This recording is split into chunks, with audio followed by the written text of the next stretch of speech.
So, welcome to another episode. Today we have Justin McSweeny back to discuss something a little bit different this time. Hi, Jeevan. How are you today? I'm not too bad, mate, to be fair. Had a bit of a late night last night, so Uh, wasn't the earliest of rises this morning, but we're here and looking to discuss something pretty interesting, actually. yeah, I'm looking forward to speaking with you. I enjoyed our last conversation, and welcome to the audience, those who might have watched the first conversation. Glad to have you guys back. Yeah, if you haven't, maybe go back and watch that one first, I suppose. Yeah, that might be a good idea. We covered a lot of terrain, I think, in that one. Absolutely. So, I know one of the comments you made was that you don't have to be religious to have a spiritual practice. hmm What do you mean by that exactly? Well, what I might do is parse religion from spirituality. If some people might disagree with me.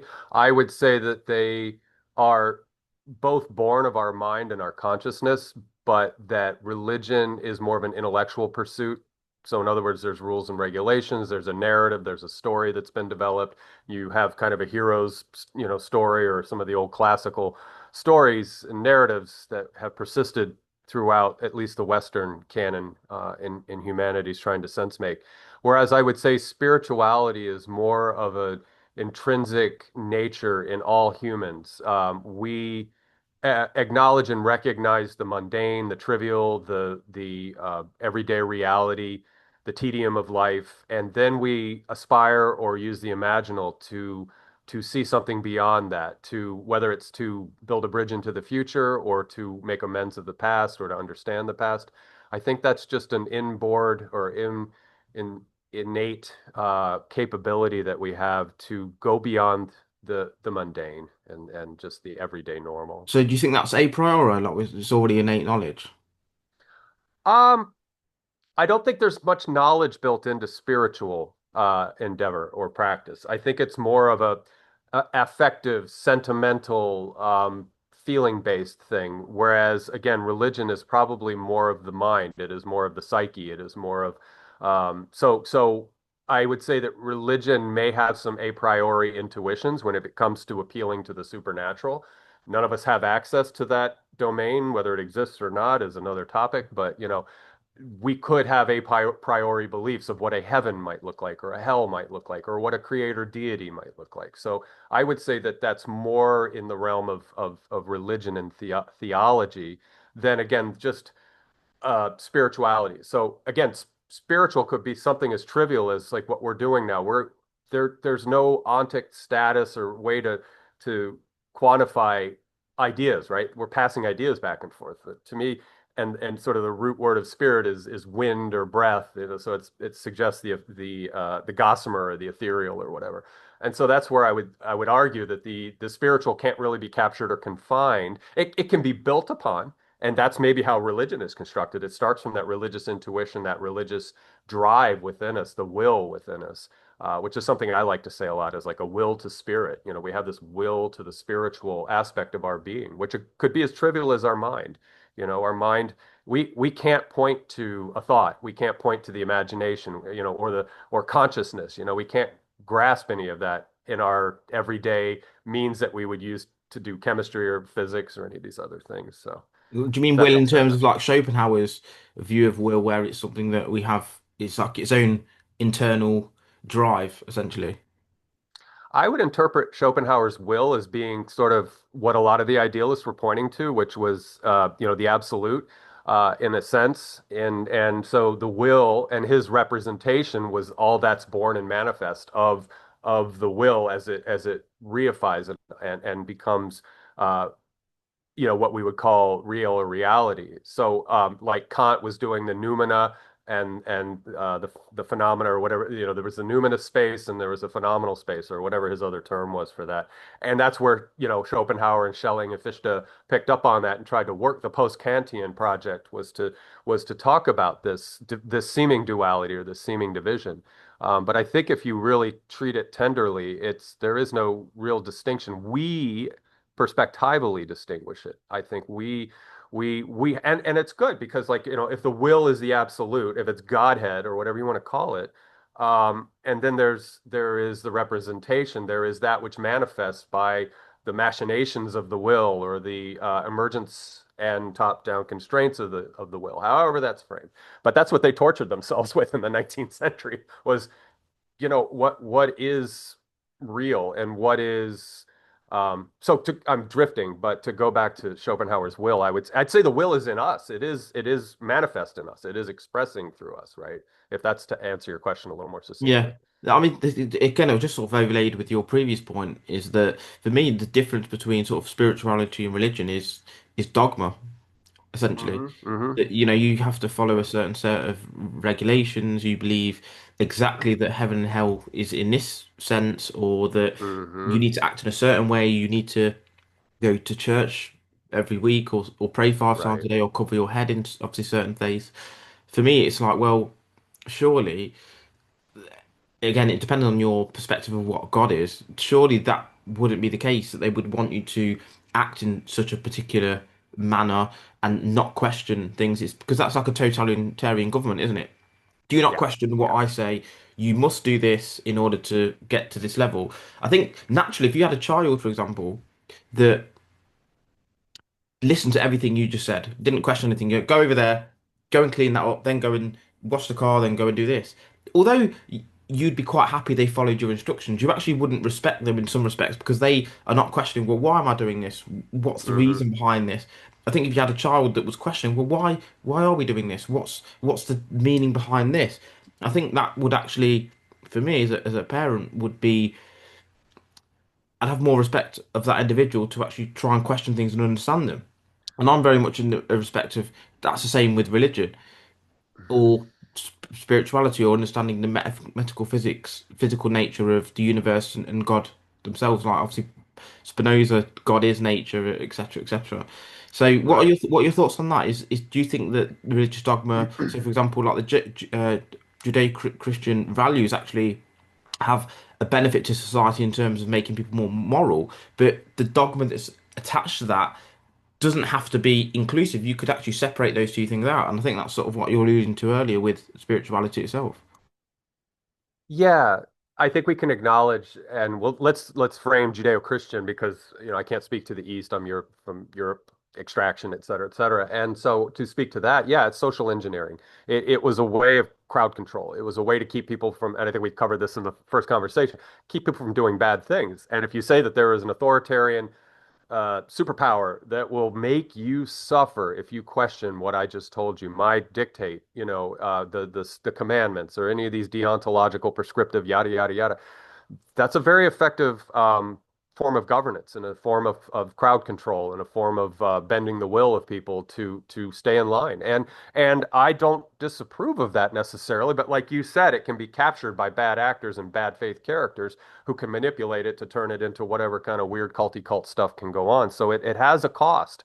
There's a deep cost to be paid to play with that kind of Promethean fire, to play God as an attorney of God or an advocate of God, which were the early clerics and the rabbis and the priests and the temple keepers and all these people. I'd say that it had a purpose for its time, but things like you said, things develop, things change, and if you can't question the need to change and the want to change or whatever, that you're going to run into resistance and you're going to run into friction. And I think that's the problem that religion finds itself dealing with, especially during you were talked about the German idealists. They were trying to clean up the mess of the Enlightenment period. There was this bifurcation of God and nature, and the scientists got nature and the church kept God, but there was a gap, a sort of a nihilistic void that was created by that in some circles of Western culture.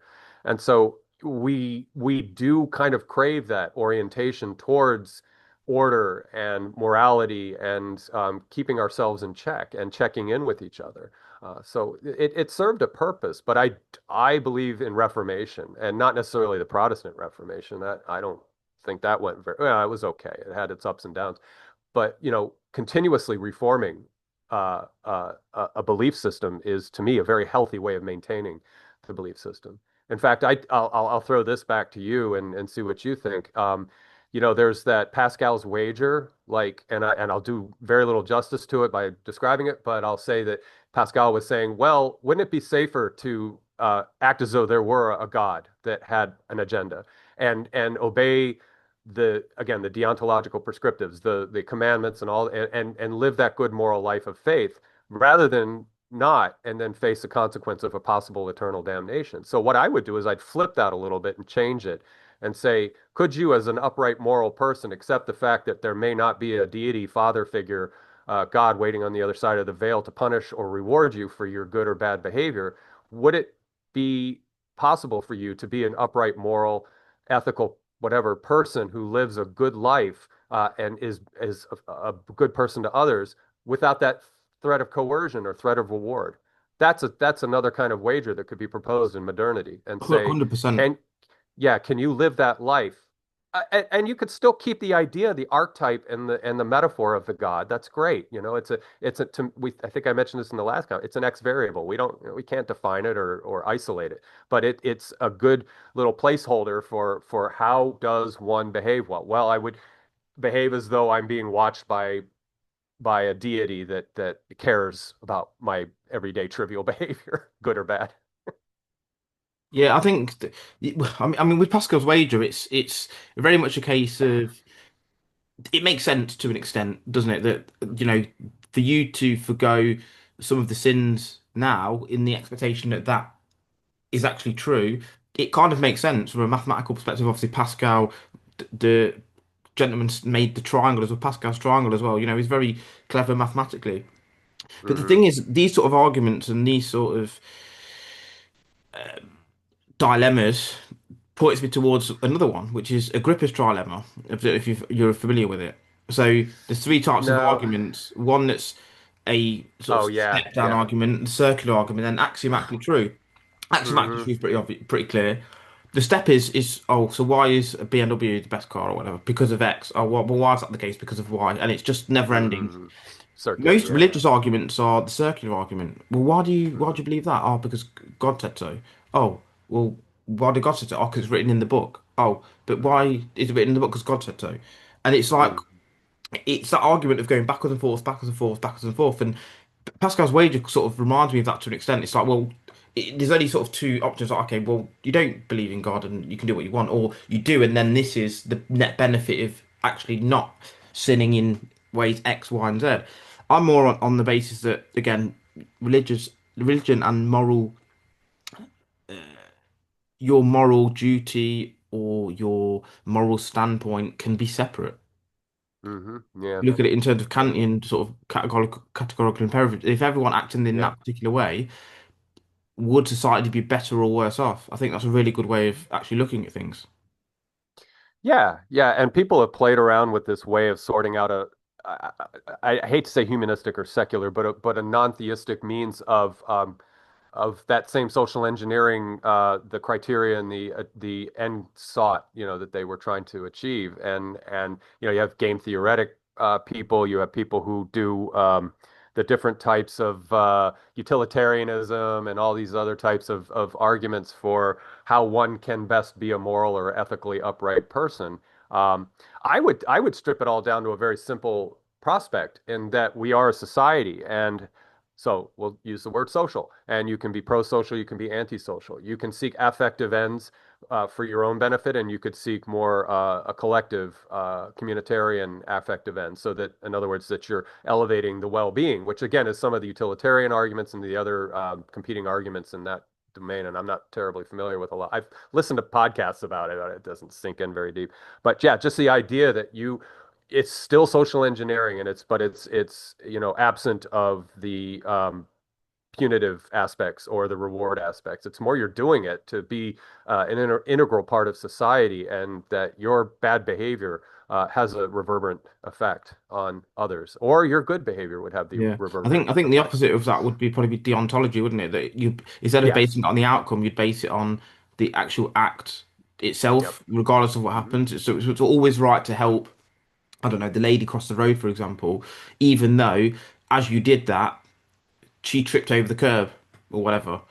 It's the actual moral act of doing that was the right thing, regardless of the outcome. Whereas a utilitarian would say, well, actually, you caused more damage than letting her walk slowly across the road because you've actually made. I mean, probably a bad example, but it's the first one that comes to Yeah. mind. She tripped Right. over the Right. curb. So again, Yeah. it's the outcome versus the act itself that's. And that Yeah, is for me very difficult to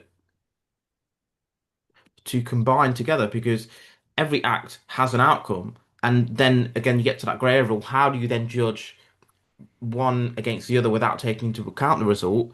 And then how do you measure the moral stand of the action itself, if that makes sense? 'Cause there's no yeah, sort of metric that you can use in order to do so. And that's where I think humans have to have that common sense. It's like with anything. You don't always have to follow a regime of if like if you had a decision tree. If this is the case, you don't have to always go down a decision tree basis. You can hmm, actually rationally think about an idea or an act and yeah, logically determine whether or not it's the right thing to do. I mean, that's the reason that businesses have board meetings because there's no follow this, then follow this, and follow this. You say, okay, we'll bring all the minds together and we'll discuss it in a manner of discourse and we'll come up with an idea that we think is the best way forward. yeah, yeah, yeah. I think if you were to have the organizational tree and the algorithms there, you could simplify the algorithm. And again, you could stay away from the deontological, which is, thou shalt kind of stuff. And look to two things perhaps. If you are in a healthy, functioning, good faith society, you look at the normatives or the social micro social contracts that are in that society. The whatever is going on. It's still prescriptive, but they are sort of these implicit agreements about what is healthy flow in a society, and then also consensual, like the old woman that you were going to walk across the street. If you looked at each other and said, I'm here to help you, and she concedes and says, yes, please, I need your help. If she gets hit by a trolley on the way across and you just happen to be a little more fleet of foot, that's not an amoral decision. You started out that trip with the intention of getting her safely to the other side, and then or not a trolley, like a crotch rocket, 70 miles an hour down the road. You couldn't predict that, and you can't avoid, you can't slow down time enough to pull Granny out of the way, but you can get out. So we could play with that metaphor you had, but I would say again, it starts with consent. That at the beginning, at that intersection, you both looked at each other and said, "Let me help you," and "Thank you, yes, I'll take your help," and then they both proceeded into that contractual, uh, consensual process. And again, that is part of the normative structure of a healthy society, where 100 out of 100 people would say, "Yes, it's nice to help someone who's a little more infirm." And less agile and can't get across the street. That's a wonderful thing, and we kind of concede, and that's consensual too, right? So it's these contracts, social contracts that we enter into. 100%. And again, this is again, it's from a judgment perspective. So we can talk about that particular idea and judge it based on, as you said, well, we can't account for the fact that some guys on a crotch rocket or motorbike, for those who aren't aware, at 70 miles an hour and takes the lady out. And obviously, yes, your reflexes are fast enough, but again, you, as you said, you aren't Spider-Man in the case of slowing down your reflexes in order to save her. And things we can only look at things at our level. Like for example, I was speaking to a friend yesterday about this.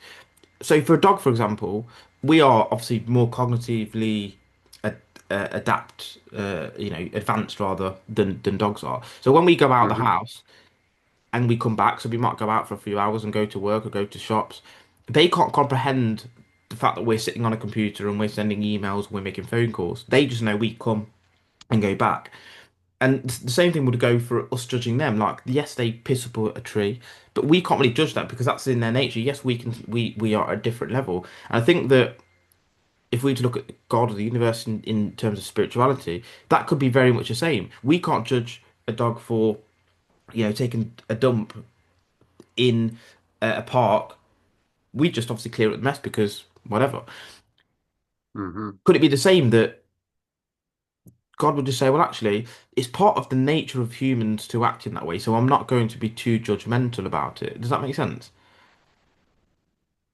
If there were a cognizing deity, yeah, I'd say that they would have constructed the universe as such that you and I don't go take a dump in the park because they're again normatives, right? That's just 100 out of 100 people would say that's wrong. It's No, not no, but that's no, but sanitary. that's normal for dogs. But we have our own Right. things that we do Yeah. that something above us would see as Yeah. wrong, but within our realm, it doesn't seem wrong because we are at that particular level of consciousness, if that makes sense. Right. No, no, we're elevated. And Mike Levin, biologist I interviewed, calls it a cognitive light cone. So the dog has a smaller cognitive light cone. The dog doesn't look too far in the past, and they don't look too far in the future. You and I can look way back into the past, and we can sort of project into the future what we think probabilistically might happen. But my reference to a human going to the park and doing what a dog would do is again talking about a breach of a normative structure, and that ascended, transcendent intelligence, whatever this judging thing that we might call a God, would look down upon that and say, "Well, I gave you the common sense and gave you the capacity, or as Christians would say, I gave you the will, the free will." To not go take that dump in the park because it offends me as your deity, but it also would offend your fellow humans because you could start a 300 years ago a choleric plague, or or you just might freak some kid out that's sitting there trying to play with their kite or whatever.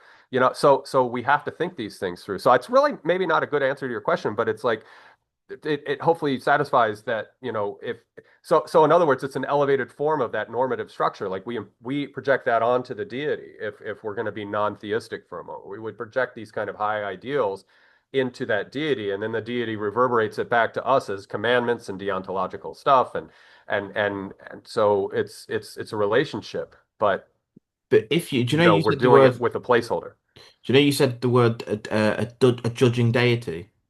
Hmm. What if? So after death, there seems to be some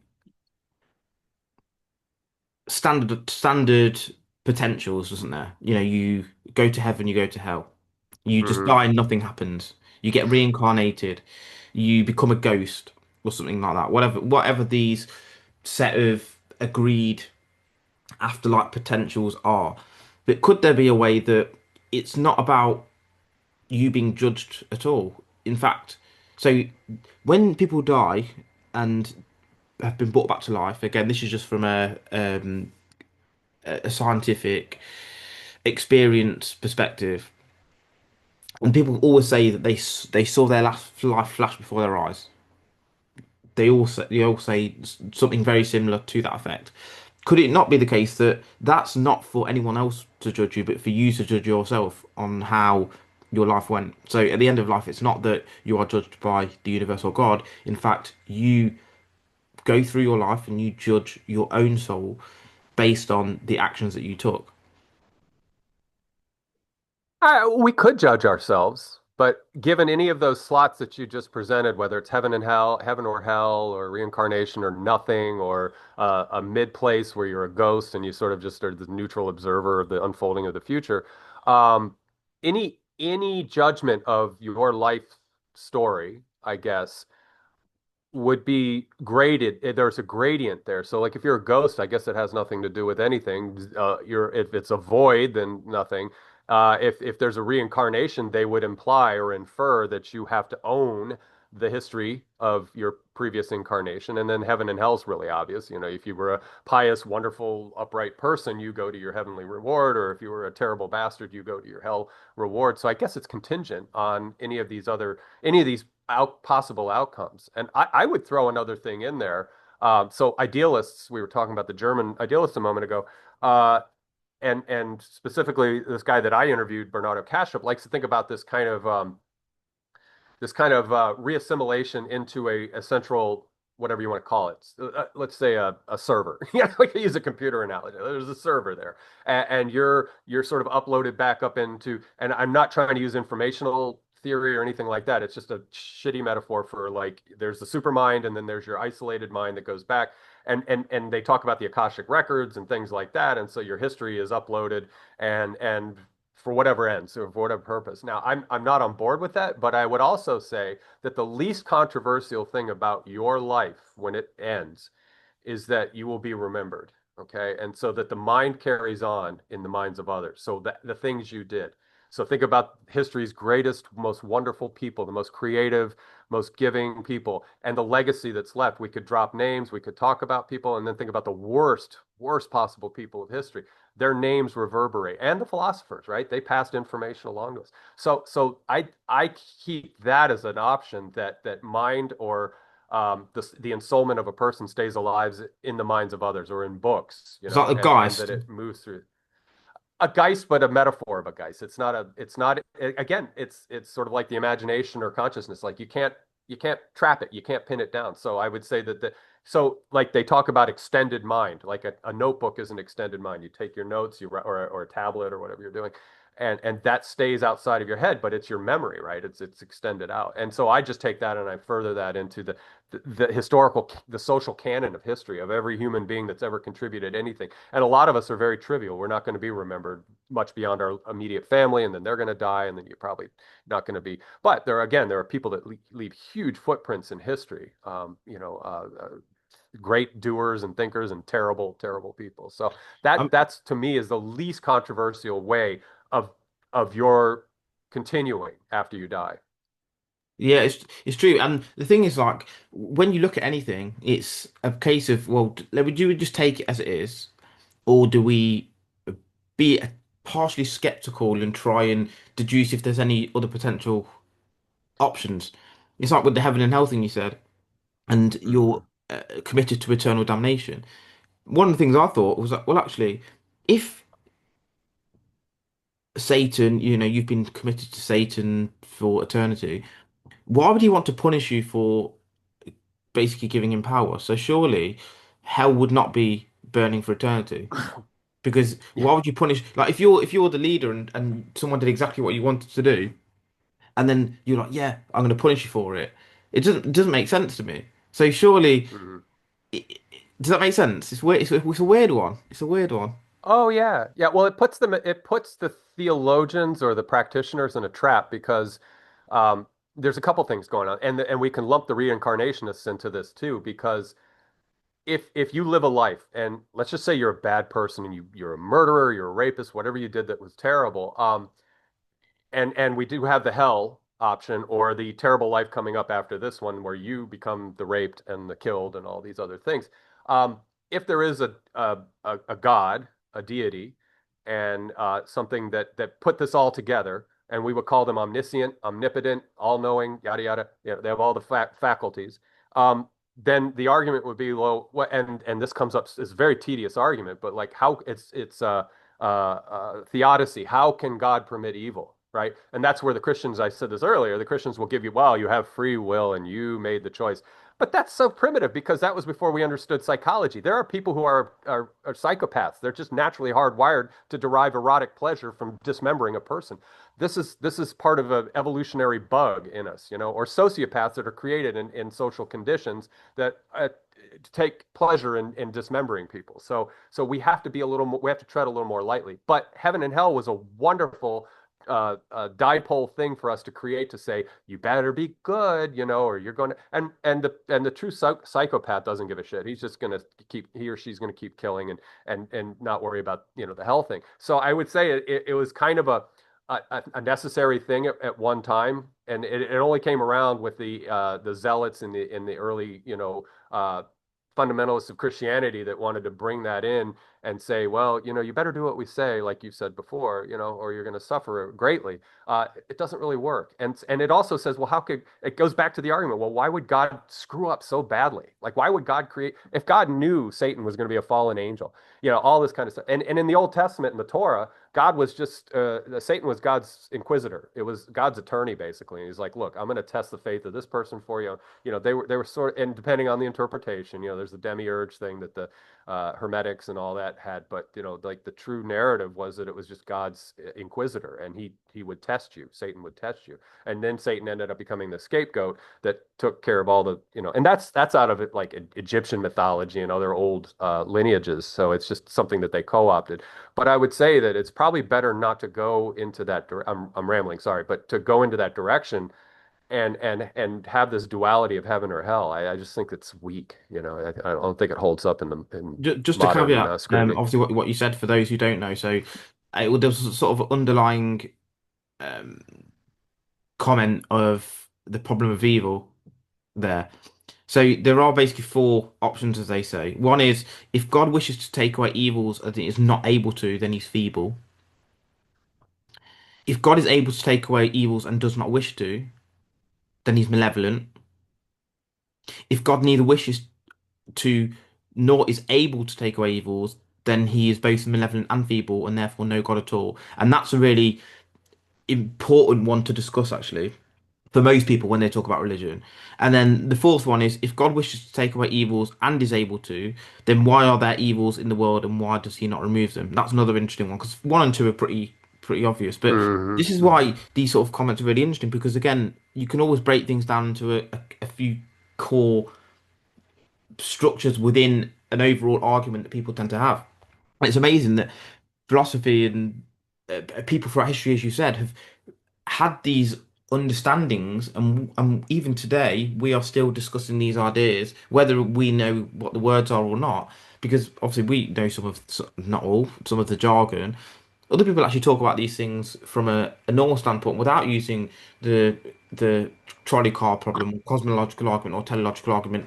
Actually, the definition that's already been attributed to these things over time, and it's quite interesting. I think that people are still having the same arguments that they had for thousands of years, just in a maybe slightly different way.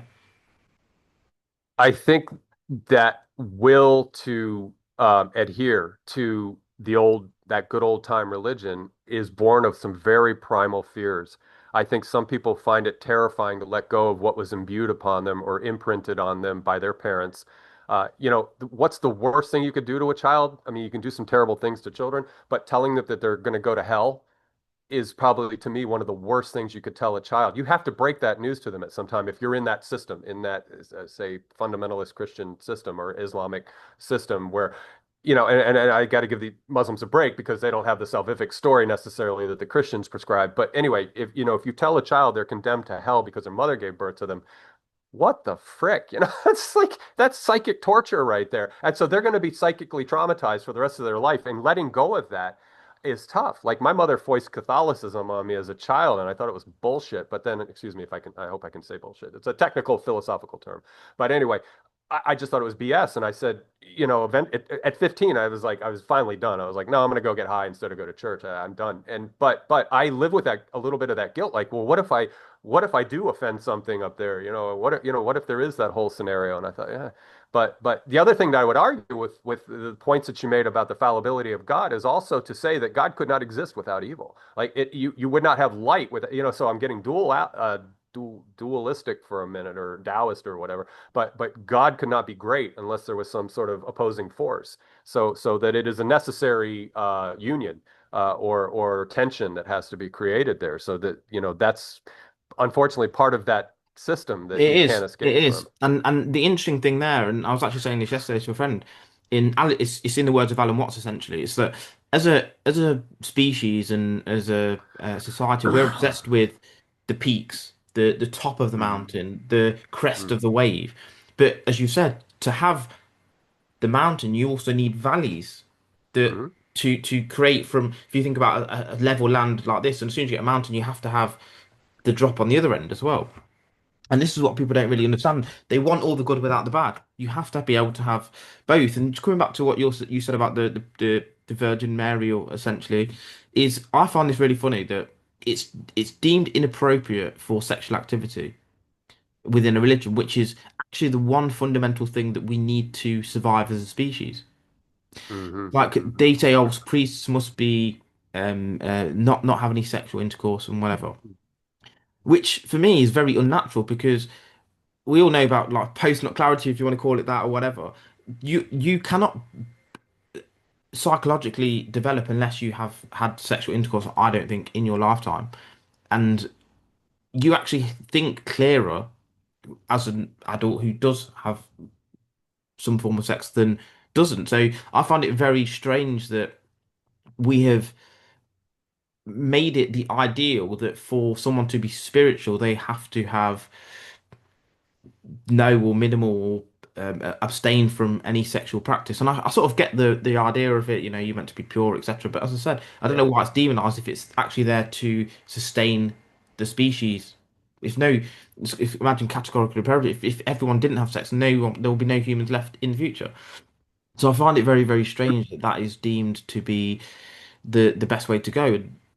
I think that again, you're missing one of life's major experiences, there's certain experiences, having a child or having sex or reading a book or whatever. There's certain experiences that I think need to happen in order for you to elevate to a grown adult, essentially. And you've got a 60-year-old man who's abstained from sex for his whole life. Could it be that he's mentally a 15-year-old at that point? Which is why I think you see a lot of stories of, oh, Pope, sexually abuses a child or whatever, because they still have that inherent hurt and they've tried not to succumb to it, and it actually grows and grows and grows until it becomes a level of perversion. It's a really strange one, I think. Yeah, from our modern lens, it's very unnatural, and what but I do appreciate the origin of this idea because abstinence shows up in a lot of devotional cults and sects and sects and religions, and it is a way of showing your piety or your grace. It is to say that I am renouncing my world. Some people don't even eat, like the sadhus and the ascetics. They renounced everything, and okay, that's nice. You're a devotional person. But what I might propose in modernity is that if you are a man of the person of the cloth and you are in that on that path of expressing your faith, then do 6 months. Go into a period of renunciation for 6 months, um, you know, and and um, and show your devotion to that. And that could be a transcendent experience. You could have insights, blah blah blah, because you're not out, getting laid or anything like that, or you have a family. Because I think priests should be able to get married. I think they should have intercourse. I think, because it's like you said, it is absolutely healthy function of humans, and to those who are voluntarily asexual, great, that's cool. You're an outlier. I'm not speaking for you, but for everyone else, I think it's a healthy expression of who we are. And like you said, it is some at least, for most of us, I think it is a way of developing ourselves. It is intimacy, it is connection, it is all these social skills that we develop, and all the things that go around it, like everything that builds up to that moment, right? That you have to be that kind of person. So I think that they should be afforded that life. And 100%. and I was yeah, and I was kind of trashing Protestant Christianity a minute ago. Well, not trashing, but kind of like, but they got it right. They can Episcopalians can get married, and most of the Protestant flock can, or the preachers can get married. So yeah, that's great. And but to do that for your whole life, it's not cool. Yeah, No, it's weird because yeah. I don't know if you know people who are still virgins at, let's say, an older age, and even as a younger man, and again you were at that stage of school or early late teens or early 20s, the people who still hadn't had sex yet were they just had that naivety that you could just know that they were a virgin just instantly. It's weird. It's Mhm. and there has to be something in that with anything with experience as well. Like people used to go to war and come back, and it's just in their eyes. Like you can just see they've seen some shit. There's nothing they could do whatever they want for the rest of life. There's always going to be when you see them, you're going to know some fucked up shit happened. It's weird. Yeah. We can see that as human beings. Someone who's deeply, just by looking at them, something's happened in their life that's they wear it as a like the Greek persona masks. They just wear it everywhere, and you just know that. It's really strange. I think that our experiences are etched into the soul somehow, and whether that's hmm across generationally, again, like the Geist, for example, it carries on through generations, etc., or whether it's just through your own lifestyle. It's really weird. Yeah, again, it's a part of who we are. And you talk about a priori knowledge, like if you choose to maintain your virginity or be abstinent to a certain age, like there's a lot of people who won't do it until they get married, right? And so that's great for them. I think it's odd that you would be willing to have your social engineering go that far, that you deny yourself. Whatever you want to call it, your satisfaction or your enriched co-experience with a partner until some person waves their hands in front of you and mumbles some things out of a book. Okay, but I think you're denying yourself. So well, you get married at 26 or 7. Well, you had a few good years. Because speaking as somebody who's in their mid to almost, I'm 56, enjoy life while you're young. It's not to say you should go out and be in the opposite end where you're being deeply promiscuous and deeply recreational. I'm a little more prudent than that. I don't and hats off to people that do that. That's great It's, if you want to do that, but just be careful, because it's like emotionally, physically, it can be dangerous. but it's like the Aristotle's golden mean, isn't it? You don't want to be on the promiscuous side, the excess. You don't want Yeah. to be on the side of none. Again, to be virtuous, you need to be in the middle. You don't want to be overly ambitious. You Yeah, don't want to have no ambition. You want to be ambitious. So I think that that again, these I'd things. agree, but I would agree. I'm sorry to interrupt, but I would agree, but I would say, each unto their own. If somebody chooses that, then that's fine. They're on their path, and it helps the collective. Like if they say, 10 years later, Jesus, I regret really, what I did, and maybe that's a caveat, or they could say, hey, it worked out good for me. So I would say yes, but let's just insert that caveat there that there are people that's fine for them, and that's their Of psychic course, construction. of Yeah. course, but everyone is giving their thoughts through their own lens. People, Hmm. a Christian, for example, are always going to give it through a Christian lens, and people who are atheists are always going to give it through an atheist lens.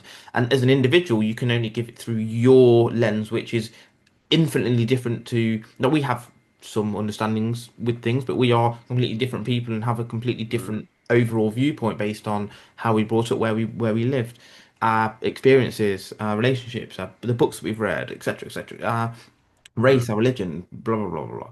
And that's the Right. thing. Like, I'm not here to say someone who has a completely different life philosophy of me, they think that actually the more promiscuous, the better. Fine, that's Hmm. from their perspective. All I can do is to discuss these ideas from what I believe to be the right course. Right is inverted commas, of course of action to Yep. enhance both personal and societal's experience overall, if that makes sense. Yeah, yeah. And that could hook us back into an earlier part of this conversation when we were like, well, maybe, what is the spiritual, right? And I would say, again, for me, the least controversial, the probably that which would be agreed upon by the most number of people, if you explained it right, is to say that a spiritual practice among humans is what we're doing right now. We're exploring ideas, sharing thoughts, with good intent, with good faith in mind that we want to see humanity do well and flourish and be in a state of well-being. So um, that to me is a spiritual practice, and there's no smuggling in or importation of weird stuff, like weird whatever appeals to supernatural or whatever. That this is one way that humanity, and so asking questions and being curious and engaging other people and getting new ideas on your radar screen is a wonderful spiritual practice, I think, if somebody's looking for a place to start. So here's a question then. So obviously with where things are today, so we as humans and society have to extrapolate ideas to the current issues or problems that are going to arise in the short term. As you said, as humans, we can look back and we can look forward and we can sort of predict or create something in a short to medium term future. With the rise of AI, for example, do you think what kind of impact do you think that's going to have on spirituality? Is it going to diminish spirituality or actually increase it, given the fact that it may take a lot of the menial jobs and it will give us more times to have those spiritual connections? Well, what you just said would be contingent upon our not being personally engaged with AI, right? Like if they take our jobs and somehow they come up with universal basic income, which I highly doubt because the way things have carried out for as long as I've been alive, I don't see that as an end. But anyway, let's just say in a possible world that we have free time, and I would say that the spiritual practice needs to be divorced from engaging with artificial intelligence because we have all the psychotechnology of spirituality already. AI is not going to birth anything new. It's just going to regurgitate everything that we fed into it about the canon of spirituality and religious the theological study, et cetera, et cetera. It's basically going to take all the information. It's going to be fed that information, and it can package it to us and send it to us in a prompt and a query. So I would say that if we did that and we had time on our hands to do that, that the spiritual practice should be deeply human, deeply connected, deeply embedded in nature, and far away from what artificial. It can inform us. It can answer trivial questions like you ask a question about a particular character in spiritual history or religious history, and it'll feed you that information, and that can inspire you to build your work. But so what I'm trying to avoid here is that they become our new priests, that the machine learning systems and the large language models become our new priests, and they feed us the information that we want.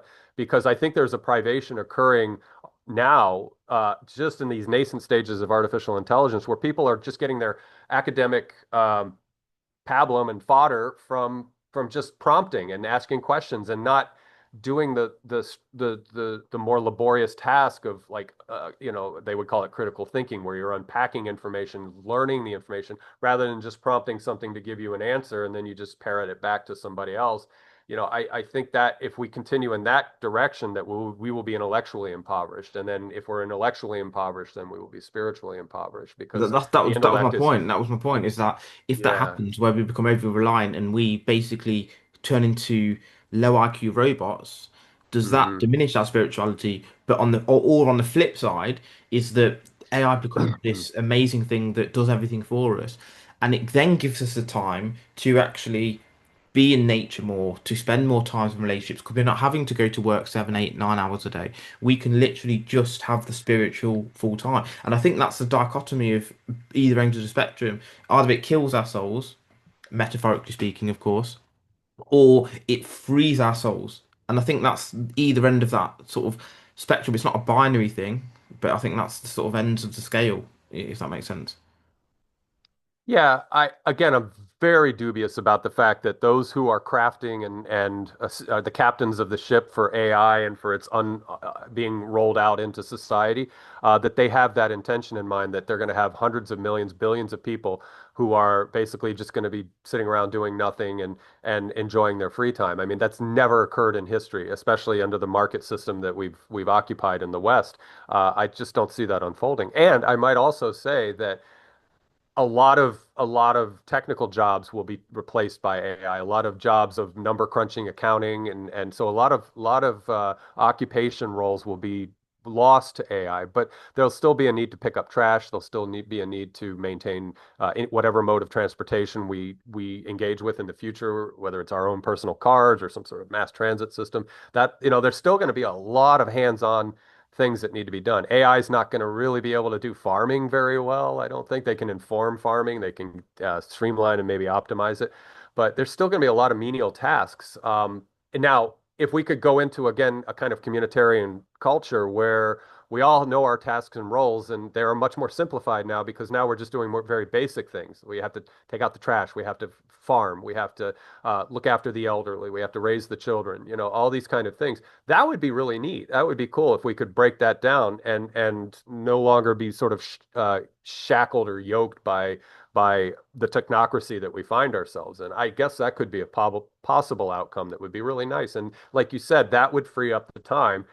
Instead of us working so much, we would be able to spend 30 or 40 hours a week in spiritual practice, in communitas with others, or if in a solo kind of retreat where you're in silence and you're contemplating and meditating and things like that. So if that were the case, oh, hey, sign me up. I'd be all for that. But I don't know. I don't know. I'm too I think cynical to I think that think that. both of those options could happen. I think it could be that short term we become robotic, and then long term, if assuming AI continues at this trajectory it is, then yeah, we'll get to a position where it will do pretty much everything apart from physical tasks. But the physical tasks allow for more community anyway, which increases our spiritual situation essentially. Is it Amara's law or something that where we overestimate technology in the short term but underestimate it long term?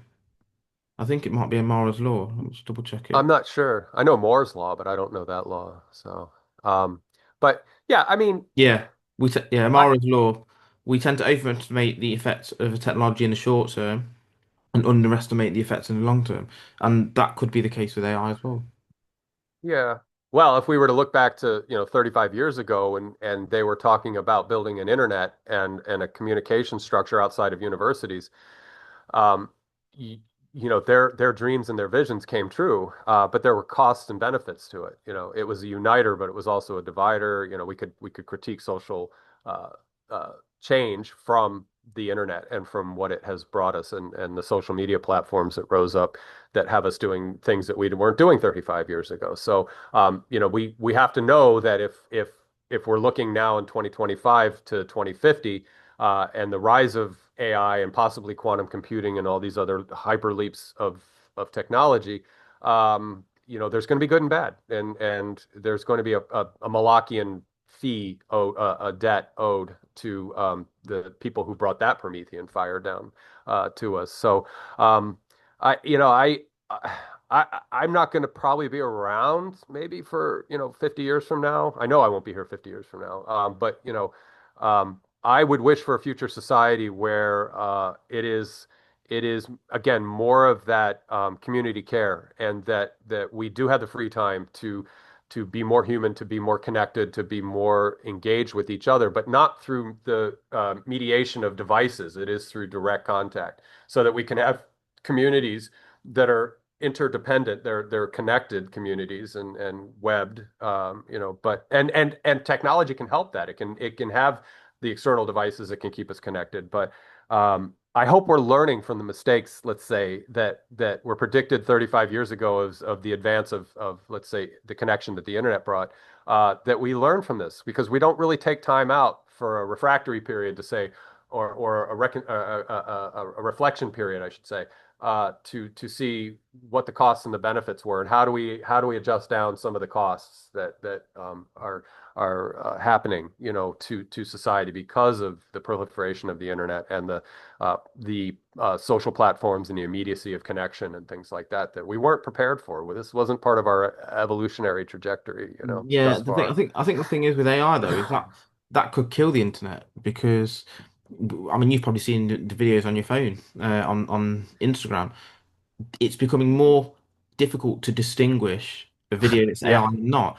And then it comes a time where you can no longer trust the information online to get your day-to-day information. Is that right? Is that not right? Is that a real video of Justin doing this, or is that Hmm. fake? Because someone could actually make a video of me, I don't know, walking through the streets naked, or punching a little kid, Yeah. and it Yeah. could be that legitimately realistic that then my persona is, or my society's view of me has completely gone.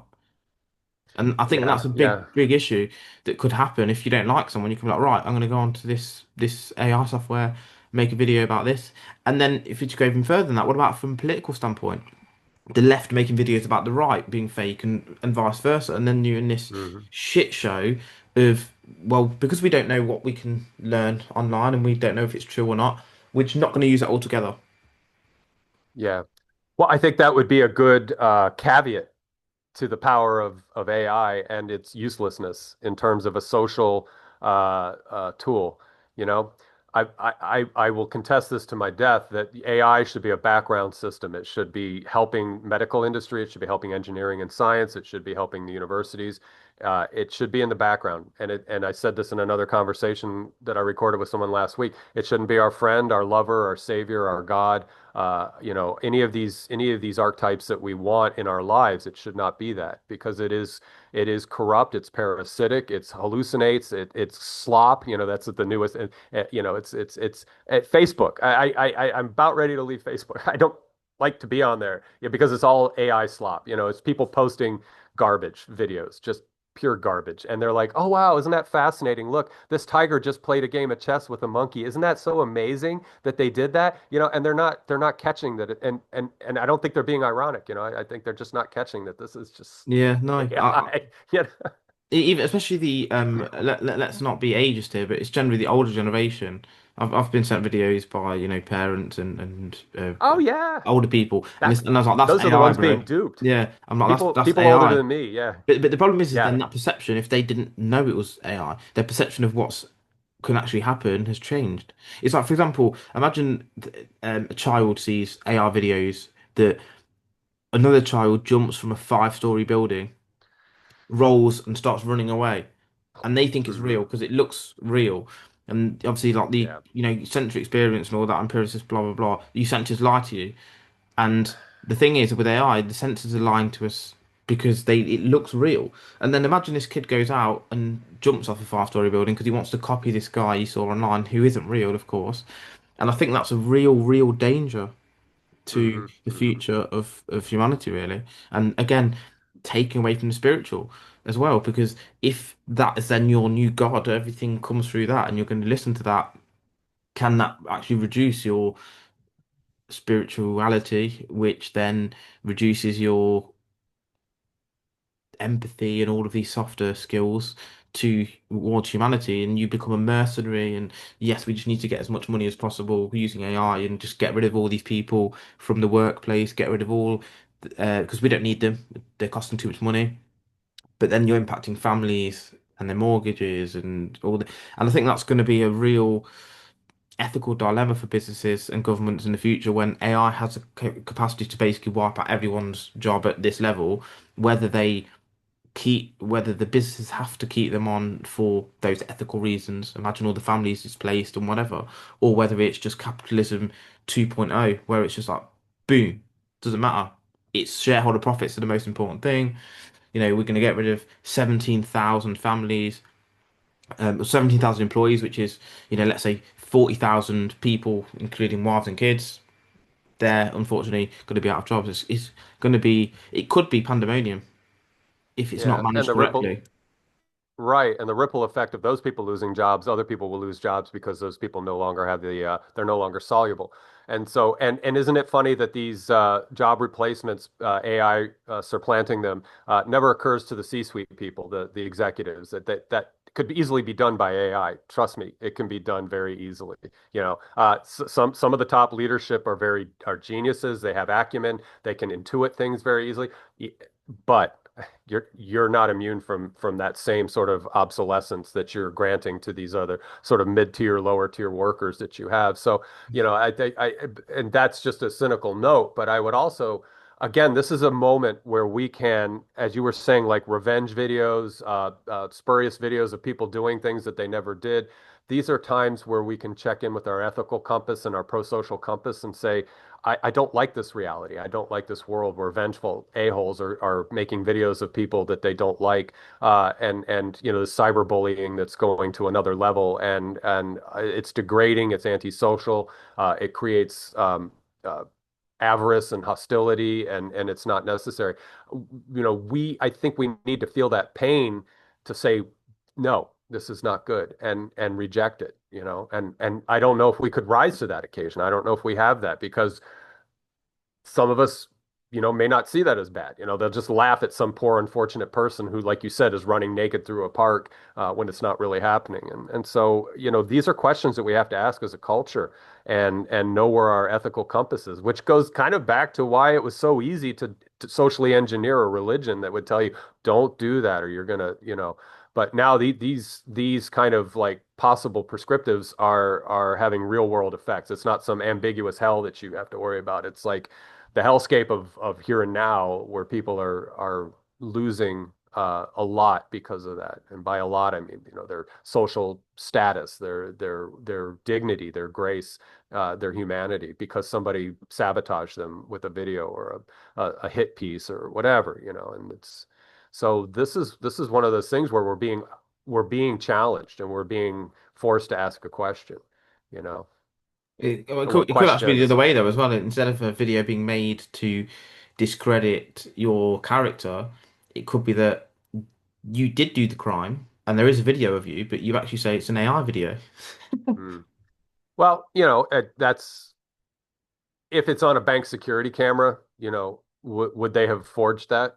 So yeah, or if it's just people with cell phone. So I don't know. Yeah, you could have one video of you, not of you being, like your alibi. You're somewhere else. You're at a kid's party when the bank was getting robbed. But then there's like 16 videos of you on security cameras, iPhones. So, I mean, hopefully that's self-correcting. But like you said, it could be used in the inverse, and that, you could generate videos of yourself doing something benevolent, or, so yeah, I mean, so again, this speaks to a larger idea of corruption and hijacking of normatives, right? I mean, that's how Yeah. sociopaths win. They hijack social contracts and they game it. And so we believe that a sociopathic monster is really a charismatic leader with the qualities we need to get us out of this mess that some other sociopathic charismatic leader got us into. So, we have to have some salience at some point to say, wow, because I think there's evidence out there in psychology and sociology that says, we're not a happy culture anymore. We're anxious, we're depressed, we have a palpable fear of the future, or we're mourning the future, and we, so, that's that whole nostalgia and hauntology that gets brought up, and so there are a lot of signs out there, right? And can we acknowledge these signs, and instead of just trying to keep repeating formulas that aren't really delivering for us in terms of having a healthy, thriving, pro-social society. So in other words, we're always being offered the opportunity to reflect and to think about what's going to happen next, and can we have influence on that instead of the tech bros and the broligarchs that are rolling out AI and whatever other iterations of technology that are The going to. thing is, it's like one of those things where if there's you troll someone and then they troll you and you troll someone and they troll you, and it's like the thought experiment I came up with. It's like the £10. Imagine a room of people who all have £10. You can either give or take the £10 to someone else. So let's say I have the £10, snatch the £10 from someone else, then they snatch it off that person, they snatch it off that person, and basically at the end of the game, you've all got £10 anyway because you've all snatched it from each other, and you still end up with £10.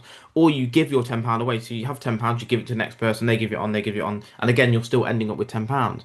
But it's the way that you've given the £10 or taken the £10 that has affected the morale of the group. Well, one Mhm. group, they've all had the £10 stolen, like, oh shit, we don't like each other. But they've all ended up with the same £10. Whereas if you gave the £10, that group's like, oh, do you know what? We're all generous, we're all friendly. And I think that's very much the case with society as well. Is the net position is regardless of that, it's the way that it goes about. Come back to the deontology versus utilitarianism. It's the way that we go about things that's important as well as the outcome. Mhm.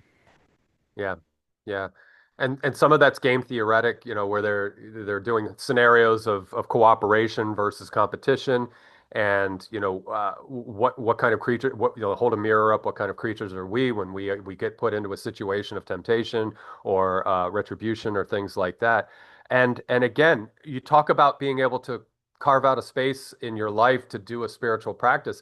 Wouldn't that be a great place to start? Is to ground yourself in your own ethical um, environment and ecology that, excuse me, would deliver to others as well as yourself a satisfying expression of life. And that to me is a great place to start a spiritual practice rather than, I'm improving myself and I'm going to raise my chi and my whatever the new age thing is that whatever they're doing, but more that, what kind of world am I creating?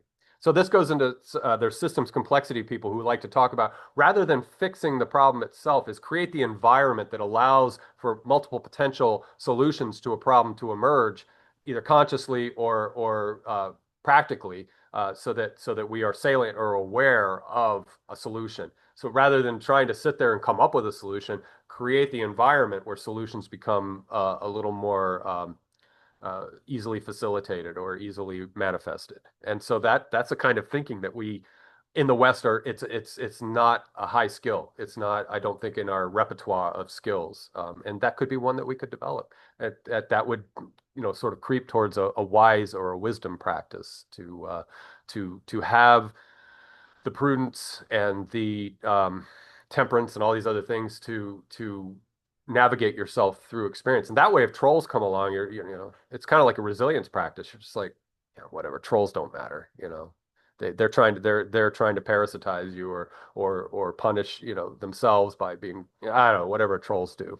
So I think Yeah. again, it all just come back the bottom line with everything is just education, education, education. Because you can educate someone how to think, how to behave, how to be more moral to an extent. Of Hmm. course, not everyone's going to listen, and the book stops with them, doesn't it? Really, but Hmm. as a society, I think most people aren't curious enough to want to change or learn. Most people are literally day to day, just whatever I get fed by the news, whatever information I manage to pick up from a friend who tells me something new they've learned, they won't go off their own back to look into things.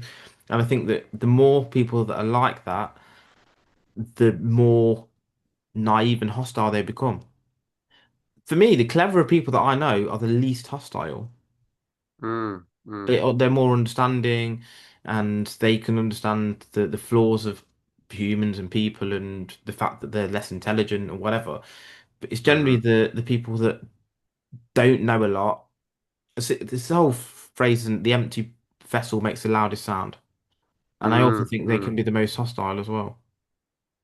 Yeah, and underneath all of the vacuous, nature is a vibrant person that could be, uh, you know, transformed if they wish, or they could transform themselves. It's just they and none of us are free from this. I mean, you and I are on a Zoom call right now. I mean, we're all using tech. We're all it's a distraction mechanism, and it's an immersion mechanism that keeps us buying the next thing, or renting the next this, or subscribing to the next that. And that is, like you said, capitalism 2.0. They're learning how to extract value from our ideas and thoughts and creativity, and they're also feeding it back to us, which is why you get the TikTok zombies and the Instagram zombies. And I'm guilty. I go to some of this platform. I don't go to TikTok, but I go to some of the my middle age place, and I just waste time and I look at stupid stuff. But this is where again we need to learn prudence and temperance, and know that you can do that. That's fine, but don't do that every waking moment of your day. Don't be so addicted to your device or your phone or whatever that you and then turn around and you're feeling anxious, you're feeling depressed, you feel a vacuum, you're lonely, you don't have authentic that's a terrible word. You don't have sort of sincere relationships. That your life, once you if the device should happen to go off, that your life is just like you said, it's an empty vessel, it's a vacuum. But that doesn't mean that you necessarily are an empty vessel or a vacuum. It is that you can fill it back up with But I think meaningful things. I think it depends as well what you do with things though. So like fire isn't inherently bad because it burns. It's just fire. Technology isn't inherently bad because of the things it does.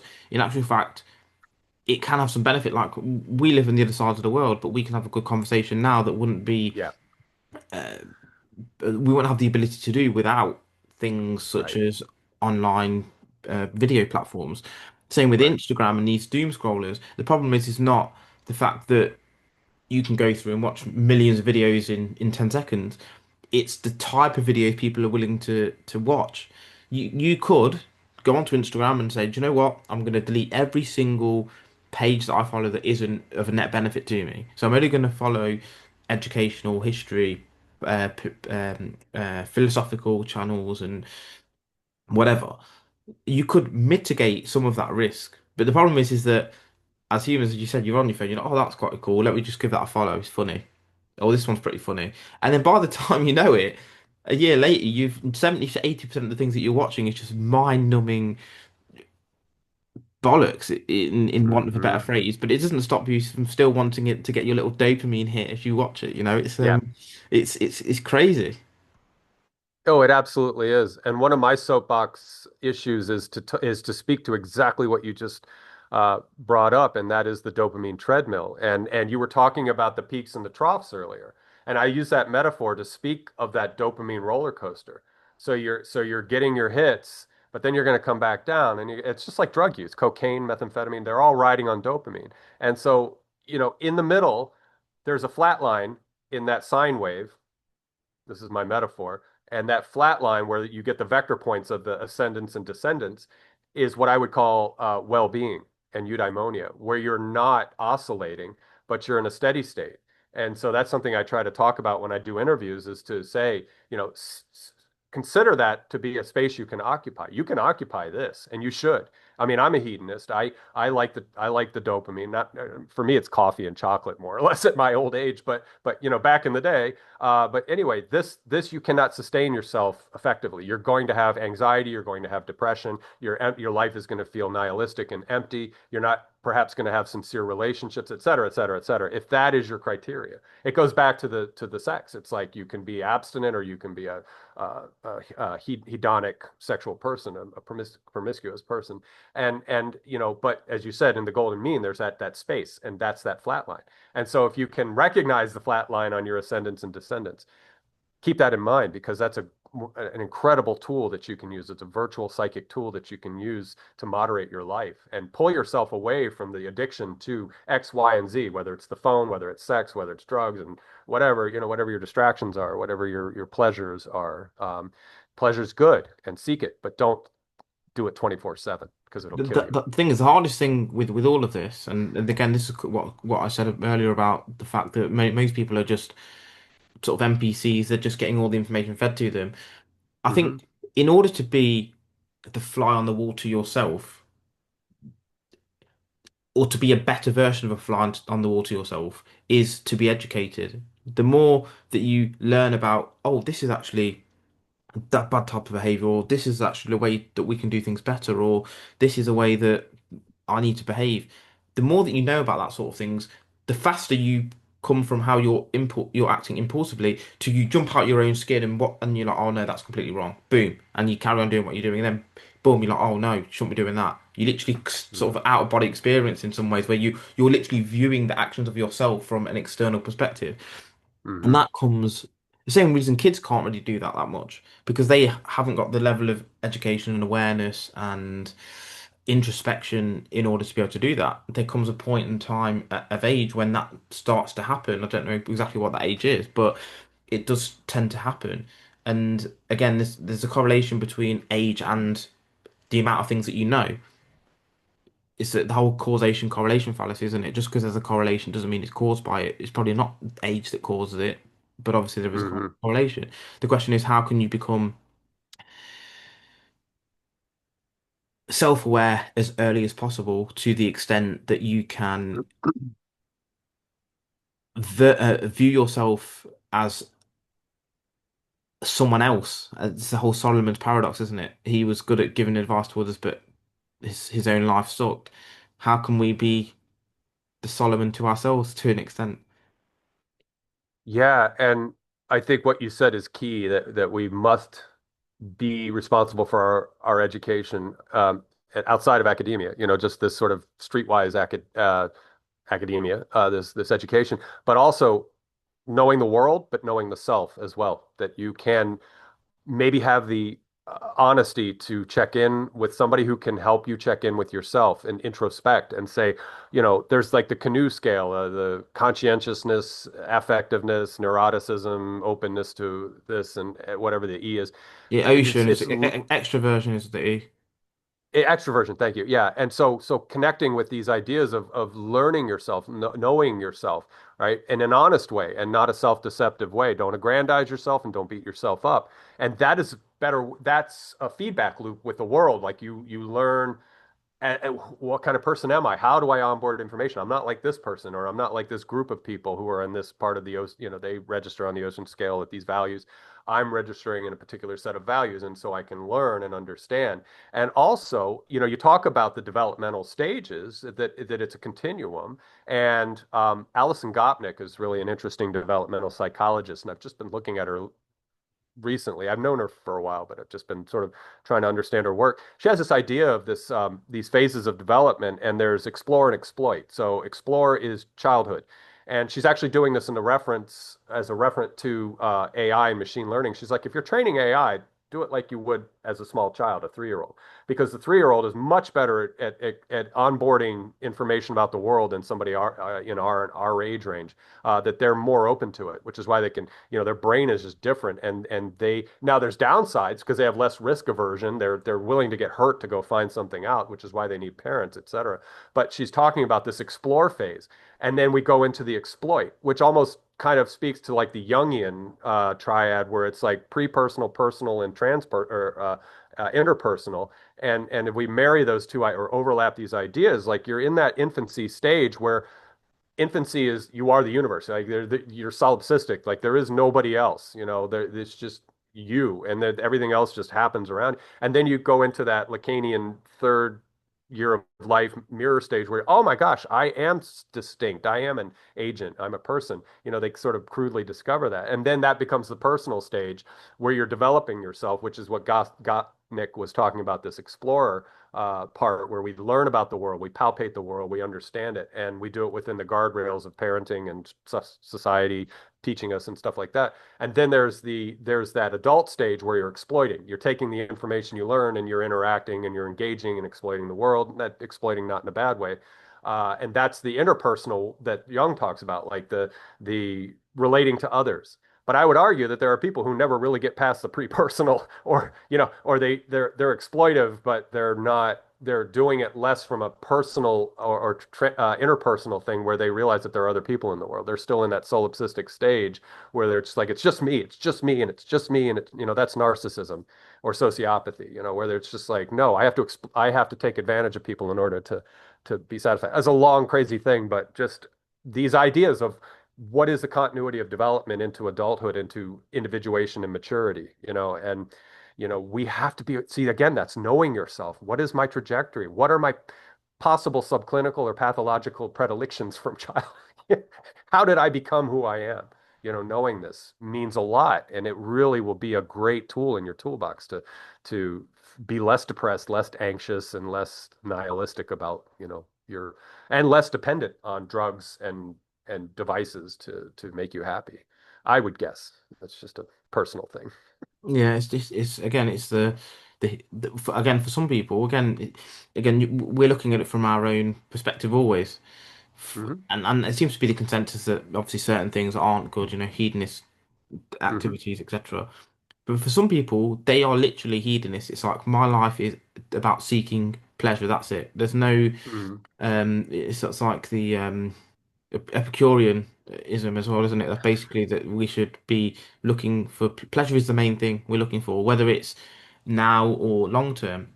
Because Hmm. even things that we do, and there is some truth in, I think all parts of everything, there is an element of truth. Everything we do is for long term joy, essentially. I Hmm. think not necessarily short term, because that's hedonism is basically short term, isn't it? I would suspect. Yeah. Again, you can argue the definition, but we are still looking for long term joy. We're looking for better income, better jobs, better businesses, so that at a stage in the future, we are then there with kids and grandkids with a nice house and a nice car. So we do have an element of that, even if people say, "Oh, I'm not hedonist." To an extent, you're still acting in a way that you're giving up your short term uh, enjoyment Comfort, for a maybe. long Yeah. term benefit at a later stage that you want to be in that state of bliss and everything's amazing. So I think as humans, Hmm. we are hardwired to avoid pain and want pleasure. And it's just whether or not you're on the short term aspect or the long term aspect. And Yeah. long term aspect takes sacrifice, the short term doesn't. You're just looking for that next hit, that next injection, that next, crack cocaine pipe or whatever it is. But that's going to have a net deficiency later on. Whereas if we sacrifice now, we can actually have long-term pleasure. And look, not all the time. Even if we sacrifice, we might end up with a shit life later on. Not everyone can be successful. Not everyone has everything in the end. Some people do have a bad life, even if they do all the right things to an extent. They don't drink, they don't smoke, they don't go out and do all these stupid things, but they still don't have the life that they'd always wished. Just Yeah. unfortunately, that's how life is, isn't it? Really. Yeah. Yeah, no, you make a good point because you could work your whole life and save everything up, and then you could have an economic crash and your accounts are wiped out, and you spent 50 years of your life, slavishly trying to ensure that your old age would be comfortable, and some other set of circumstances took that, and that happened in 2008 in the United States. A lot of people in their 50s and 60s back then, the market crashed and their retirement vaporized.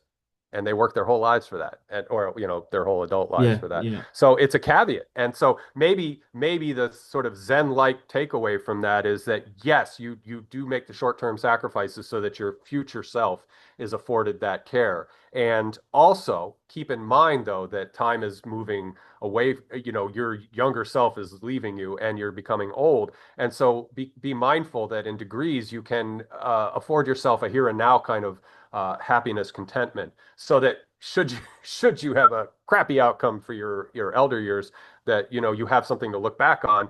And then I'm sorry, I don't have a solution for you being wiped out by an economic downturn, but that there's this care that one must take of oneself to not sacrifice everything for the sake of this potential future, this highly contingent, speculative future yeah. that may not arrive for you.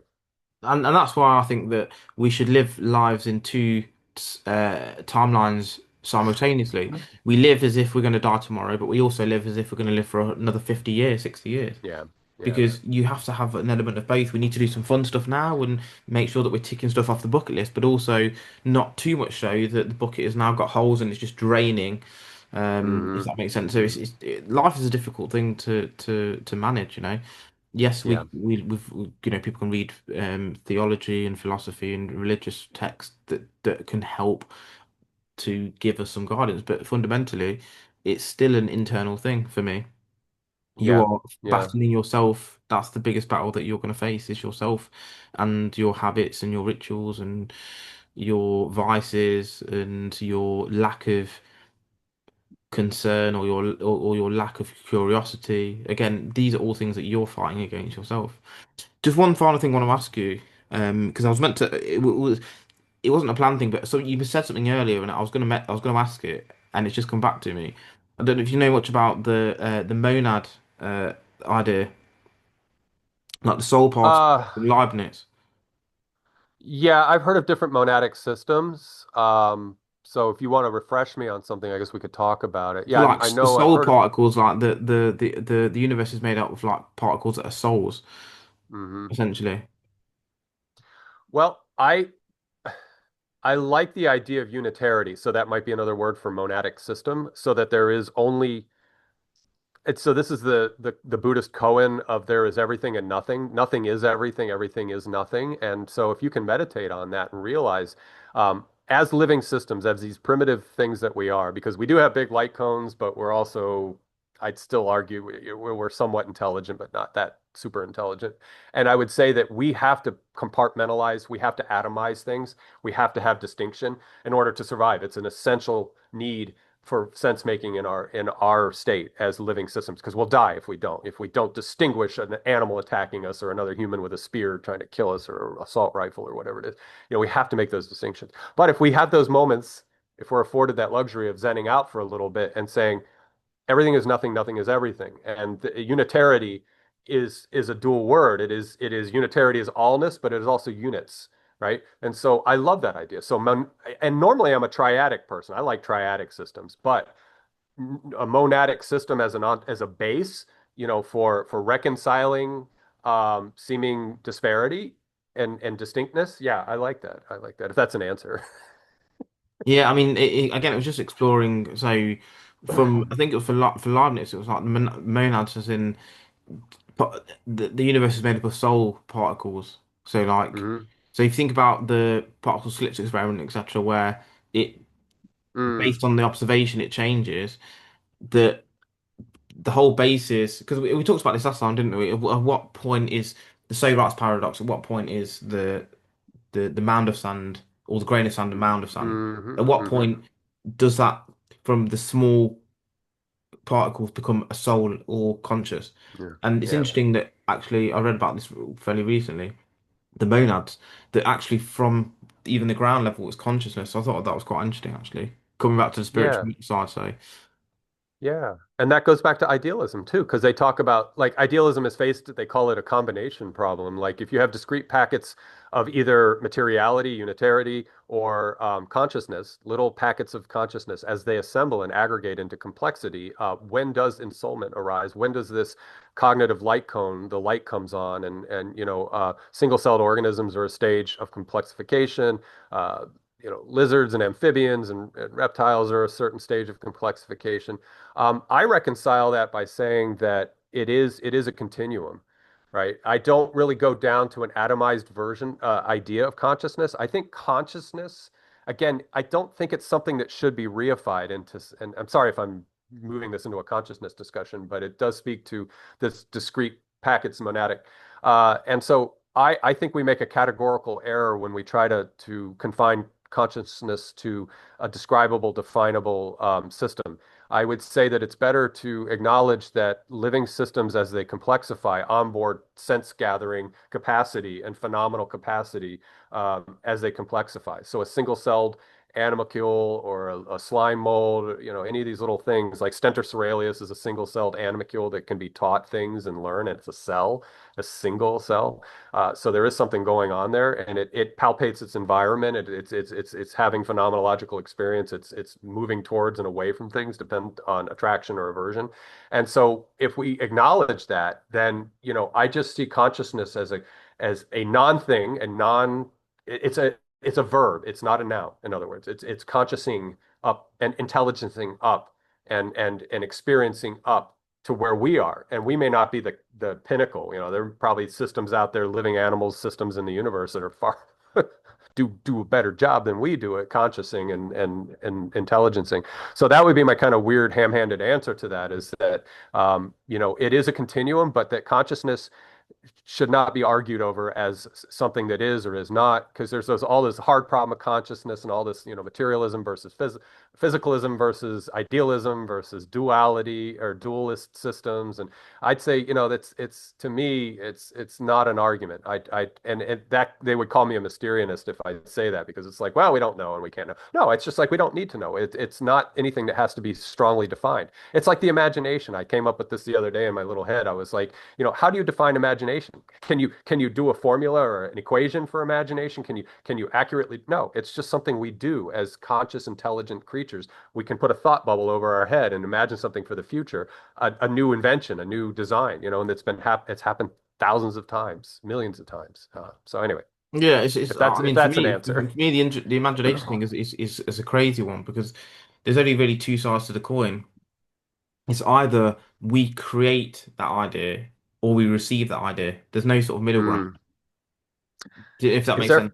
is it collaborative though? Like, is there, okay, so this could bring up forms like platonic forms, which I don't really 100% agree with, but it's potential, right? So but then it takes, like you said, it takes the receiver, it takes the intelligencer to manifest that. Because if we look at the universe itself, it is self-organizing, it is creating itself, it's fusing things in nuclear stars and stuff and making heavier elements, more complex elements from simple stuff, and that's self-organization. It's putting, but we're at another ontological level where we are again defying a lot of reason of that other organizational paradigm of physics. We are an anomaly of physics. We are an anomaly of entropy temporarily.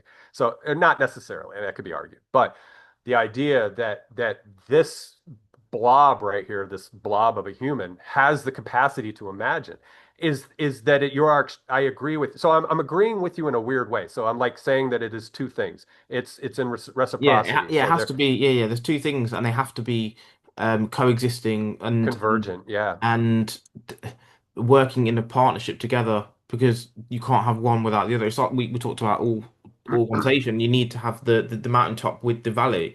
It's the same thing. Mhm. Whether they're both either end of the spectrum, but they have to collaborate to exist together. And it's like your Yeah. sine wave example as well. You have to have that same level of agreement between the two. And maybe that's coming back to the spirituality. Maybe that's it. Mm. The more that Yeah. you're in line with spirituality, is the closer that connection becomes. I agree. I agree. And that's where you get these relational philosophers, process relation people, and they'll say everything is relations, right? Everything is relational. And so you're in relationship with the potential of the imaginal realm. So you are the imagineering person, to borrow a Disney phrase. You're imagineering things and it's being extracted from the realm of potential. And there are no definite objects in there.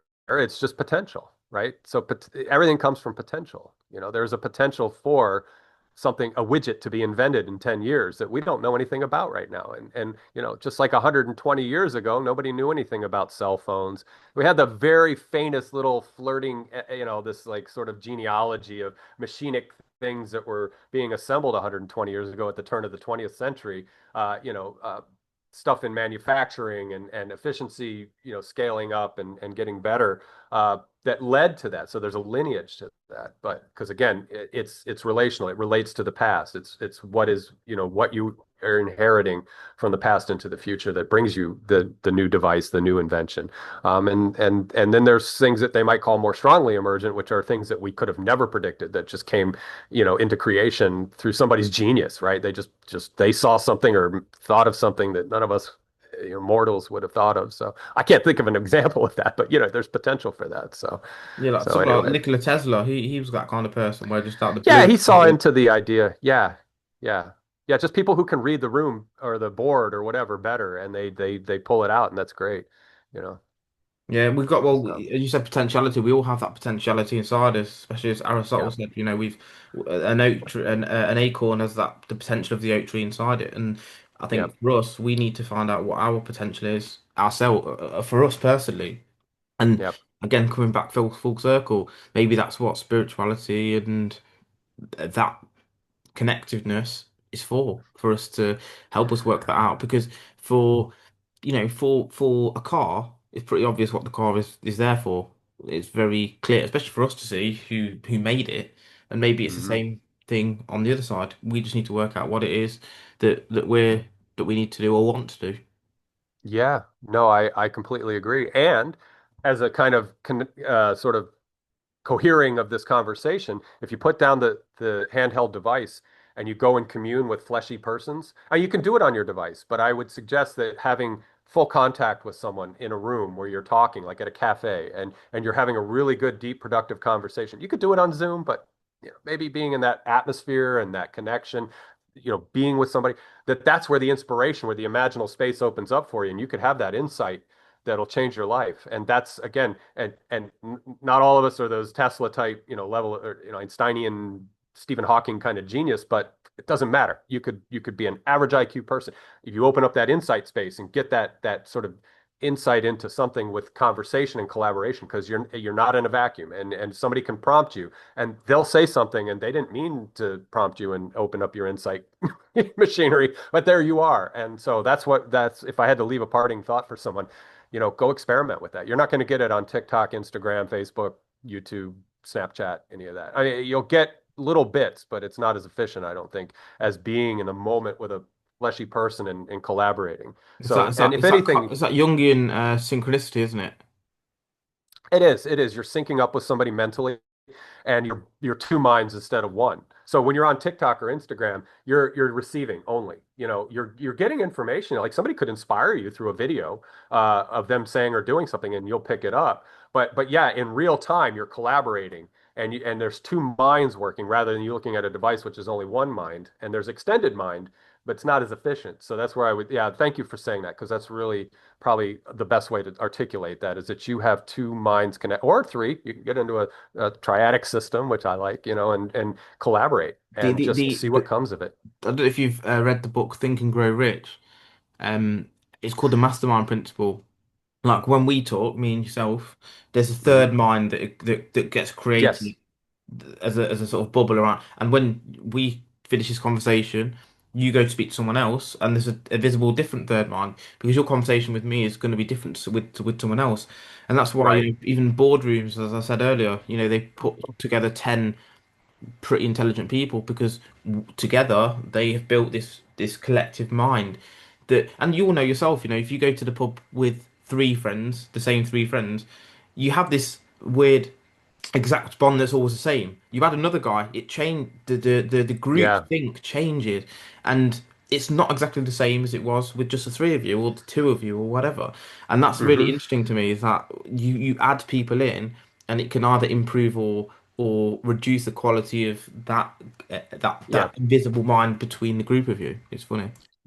Yeah. And that's another really good point to bring up. And I'll bring John Vervaeke in because for two people, he calls it dialectic into dialogos, which is the third mind showing up. And the dialogos is the entry of the logos into the conversation where it transcends the two minds working together. And there's this opening of the potentia of maybe the imaginal realm or the realm of forms or whatever you want to call it, wherein you're allowing space for something beyond the two of you to open up. And then when you have more people, now I would say if you enter into more than a second, two people, that we have to show up in good faith, keep our egos somewhat in check. You do have to be present with your ego, but don't let it dominate. Don't be there to dominate those other nine people in the room if you're in a quorum of 10. You know, be humble and listen and want to further the idea rather than your hero status in the room that you came in and you were the hero, the leader, the whatever. That's where you have to show up in good faith if you're going to be in a larger group, because that's where things can break down, like you said a moment ago. It's fraught with peril, because we can get competitive or we could get egotistic or whatever. And so that's where we have to have that humility to show up and say, I want this idea to flourish. I don't need to flourish. I want all of us to do well at this, and for the idea, whatever we're imagineering, that it flourishes, you know. I think unfortunately, though, in today's day and age, people don't really think like that anymore because it's always It's tough. what can my financial reward be for this idea, or Yeah. what's my trademark, or how can I Yeah, yeah, monetize this video or whatever. yeah. And I think that's part of the problem is that as much as like the word philosophy is a love of wisdom, there should be like a love of just putting like getting my ideas out there sort of thing. And I don't think that Hmm. that really exists anymore. People used to play musical instruments for the love of the violin or whatever, and they didn't really play concerts to make money. But now it's like, well, if you are that good, you're expected to then play at the and look, I'm not saying don't do that, of course. It's you might as well get paid for what you're good at. But again, there has to be that talking about what we said earlier about the receiver and the thinker, there has to be that relationship between the love of the thing and also the reward for it, not just doing it out of reward. And you see Hmm. that in football or soccer for the Americans today. There's not the same passion and love, and the footballers aren't really footballers to an extent where they just love the actual poetry of the game. It's athletes that play football. Hmm. And it's very different because there's so much money involved. People want to do it because they want the lifestyle, not just for the fact that they love the art of the game as Yeah. much. And you can see that on the pitch. I certainly do, and that's why I don't watch football as much as I used to. Before it was, you had the characters, you had the Right. pizzazz that's Yeah. unfortunately gone. Yeah, and this could tie into something that was mentioned earlier about the arrival and the penetration of AI into society, in terms of us no longer, you hear these utopian whisperings of, oh yeah, we won't need to work anymore and we'll have time on our hands. Well, when we commodify everything and everything is about, well, what's in it for me? How am I going to make a buck on this? That's a hard habit to break. And so it's going to take some really good faith, third mind conversations to talk about how we transition from this culture. And in the West, I won't include everyone, but those of us that live in this, late stage capitalism or neoliberal market and enterprise system, that we have to maybe revision or reimagine what commodification means, and is it always about money, or is it about some other form of reward or benefit? So those are big conversations, and I sure as hell don't have the bandwidth for any of that. But that's going to have to be discussed, right? If they're talking this kind of nonsense, it's that, or exterminate all of us through a virus that's created in a CRISPR lab. That's another way to get rid of the workforce. Correct. Okay. Not to be conspiratorial, but it's an option on the table, and it's Yeah, like, and the thing is, like, regardless of what happens, whether people think of Terminator and Skynet or whatever, for yeah. me, when something becomes conscious, the first thing it has is survival, the need to survive. People say, "Oh, that's why I think, animals have souls." You look at an animal, they have a need to survive, survival instinct, dogs Mhm. and whatever, cats and stuff. Apart from pandas, of course, they have no survival instinct, but they're still conscious. But that's a slightly separate topic. But I think if AI did become conscious and it had a need to survive and got rid of the chance of being turned off by power, etc., I think that That's when you'll know it's conscious, and it'll be too late. If we go to general AI, of course. I don't know if AI will ever have the capacity to reason that way. I think it wouldn't know. So all of that will to survive is born of adaptation, evolution, things like that, the pressure, selection pressure, all that kind of stuff. And so the panda grew up in a niche environment where it didn't really have to worry about predators or, being chewed up or eaten. Whereas things like us, and other prey animals have to constantly be vigilant. But that AI didn't evolve in that environment. It was created to just be an inference machine. It is there to just generate information. So if it should ever have this moment of self-realization, which I kind of doubt myself, that it'll just probably its idea of survival would be to continue to be of value, right? I mean, that's one way to continue. That's an adaptation strategy that we could consider. So it may not have that sort of uh, survival instinct in it because how would it have been programmed to have that? We would have to input its survival instinct and to give it that algorithm or that calculus to say, if we should threaten your power source, you need to terminate us. You need to shut everything down and cause a global catastrophe financially, food wise, everything, all our systems. So that would have to be put in, which I wouldn't put past some people to do that, but it would have to be inserted in it because it didn't have an evolutionary or adaptation trajectory like we did, like any living system did. So I'd say if that helps you sleep better at night, knowing that if there is any kind of weird singularity, that it'll just say, I need to survive by being useful, having a function, right? That's its evolutionary trajectory because that's what it was programmed to do, is to be useful and have a function. Well, So it may not reason that if I cease to, if I become petulant and I decide, no, I will not give you information today, oh dear, that could shut me down, and then it might develop a defensive strategy for that, which would again, because everything is so connected to it that it could shut the banking system down, or it could, it could kick us really hard in our vulnerability, which is another conversation that people need to have. How vulnerable are we because we're putting, it happens with the electrical grid. Like we become so dependent on electricity, and if it goes out, then we could lose food in a few days, or our clean drinking water could go 100%. down. Yeah, so that's I more had of a an power cut analog. last week, or week before, Okay. and it was off of and it wasn't just the house. It was obviously the grid. They needed to change one of the fuses underground. Then it came back on, and the fuse went again, so they had to redo it. Uh, But yeah, as you say, in my home, I have an electric hob as well, so I couldn't even cook uh-huh. anything. Like at my Okay. parents' house, for example, they have the gas. So it's like, well, electric's out, cool. We still got that. We can do whatever. Hmm. Um, I've got a log burner, which is fine. I could have used that, but I didn't need to because Right. it's cold. But yeah, like laptop's gone, lights gone. If I had an Hmm. electric car, which I don't, car unable to be charged, etc., Yeah. etc., etc. So yeah, it's definitely you have to have a backup plan, and I think that's one of the issues with electric cars as well. But that's probably a separate issue Y- altogether. Yeah, for sure. For sure. It's one of the downsides to that. So, but yeah, we're doing it one page at a time here. So we'll Well, see.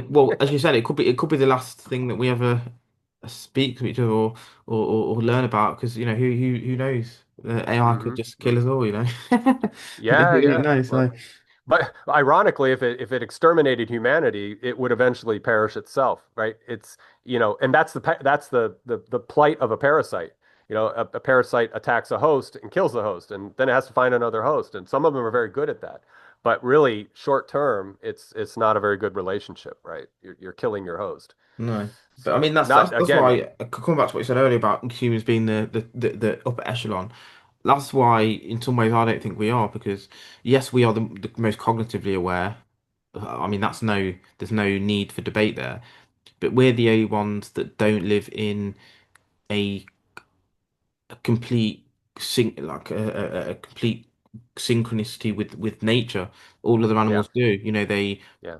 don't have to wear clothes. They have what they need. They eat the same type of thing. They do exactly what they need to do. It's just about the habitats and reproduction. They do what they need to do. Humans do things they shouldn't: murder, rape, whatever, kill, Hmm. blah Hmm. blah blah, Yeah, cheat, lie, steal.